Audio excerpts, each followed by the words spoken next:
In a previous lesson, we talked about what we have developed called the ideal response. You'll remember this is a response that is absolutely ideal for all children, but especially ideal for children from hard places.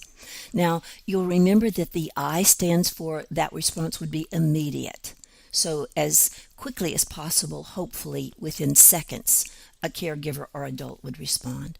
You'll remember that the D stands for direct, in which we would go to the child, not in a threatening way, but simply go to them, get at their eye level, touch their hand, their cheek if they're not too alerted, but look into their eyes and speak directly. Don't lob words across the room. Now, the efficient is for E. That's what we want to talk about in elaboration today. But efficient, you'll remember, we try to use as little intervention as we can to guide a child or a teenager back on track. A is for action-based, so we try to give them a chance for what we call a behavioral redo. That can be something like, do you want to try that again? And we will discuss that more in days that come.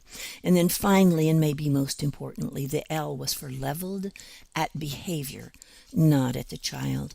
It must always be clear in our tone of voice, in our body stance, in the way that our eyes look, in the way that we handle behavioral issues. It must always be clear that we see this child's preciousness and that we recognize their behavior is not who they are. Now, let's talk about the E, the efficient, and let me just break out very quickly what we would call levels of response. A first level is playful engagement, where we never break stride. We just keep with the child. We'll talk about this more in a second. But we just simply like, can you try that again? Never changing our course of interaction, never changing the course of what we're doing, simply redirecting a child playfully. That's the first level of response. We can do many corrections with playful engagement. If that's not effective, we may have to go to a little more intervention, which would be structured engagement. So now I'm going to say things with more structure to them. I may have to pause what we're doing. So you have two choices, and I begin to talk to the child about that. If that level is not enough intervention, we may need what we would call a calming engagement. We may need to give the child an opportunity for time in or another way to calm themselves. And if this child is in a situation where they're quite accelerated and they've become a danger to themselves or others, we would move into what we would call protective engagement, in which we would need to deal directly with violence or aggression against that child's self or others in their environment. Now, each of these we want to elaborate in greater detail and talk about. So let's start again with playful engagement. Playful engagement, as caregivers become attentive, is where we can proactively stop most misbehavior. If a parent or caregiver, if a teacher or supervisor will begin to be consistent, now this will require rigorous consistency on the part of the adult. When a child says, "Give me that," we're going to say, "Do you want to try that again?" Or, "Do you want to try that with respect?" Or, "Are you asking or telling?" All of those are playful responses. There's still playfulness going on. There's still humor. There's still activities. We can still be actively doing games. There can be many things occurring at this point in which we never have to break stride. Now, we liken playful engagement, which is level 1, to putting out a spark in the forest. If behavior accelerates to a level 4 and we have to respond with a level 4, we have something like 100,000 acres of the forest going down in flames. 80% of misbehavior can be dealt with playfully if we stop it and address it while it's a low-level behavior.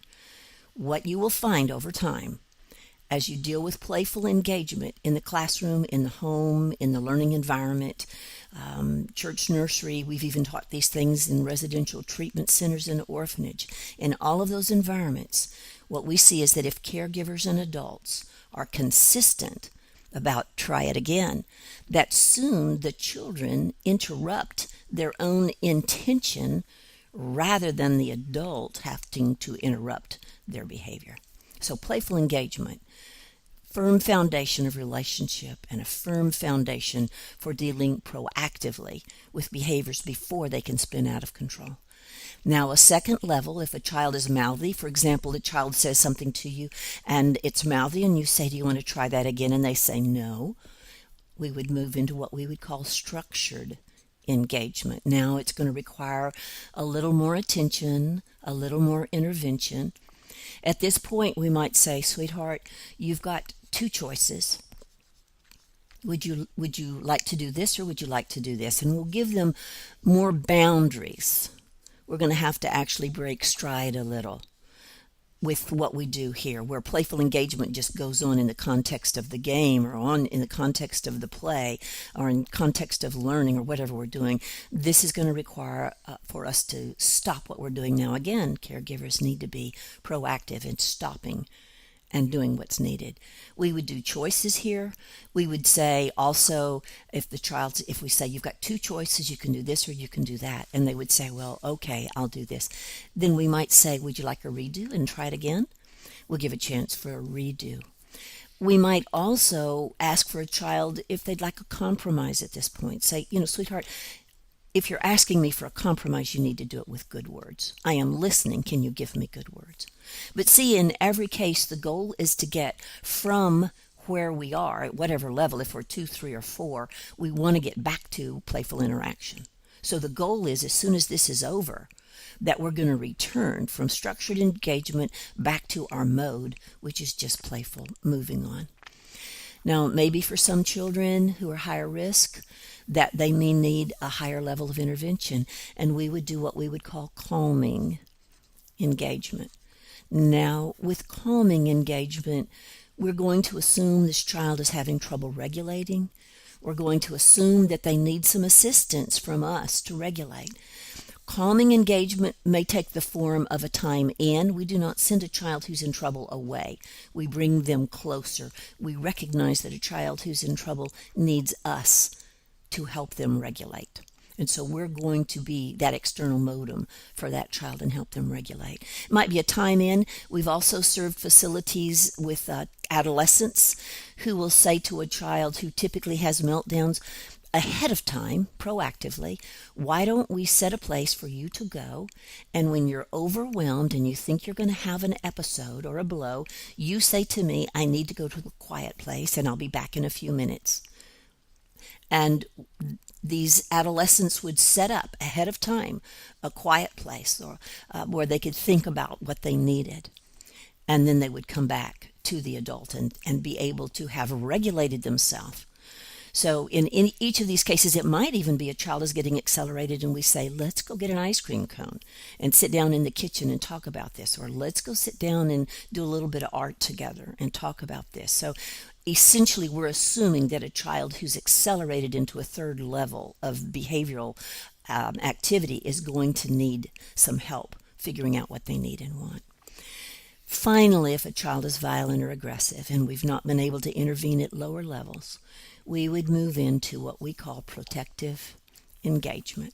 Now, at this level, we're assuming that adults serving children who have aggression or violence issues, that the adult would have been trained in some particular intervention that is accepted and formally trained in their state or in their facility. It might be like CPI, it might be SAMA, but at this point, our purpose is not to talk necessarily about what is authorized in your state or in your facility or in your home to use with violence, but what we will say is that you're not done with that child or adolescent until they are solid and sturdy and you're back to playful engagement. We don't leave a child.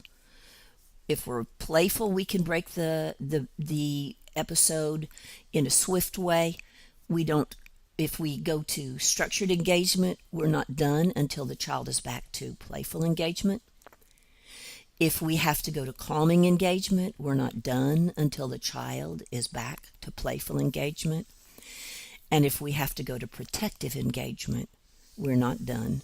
We don't finish until we're back to playful engagement. This may require that other children in the room have an activity to do. Maybe if it's in a home or in a school, there might be a special basket of things that children can do.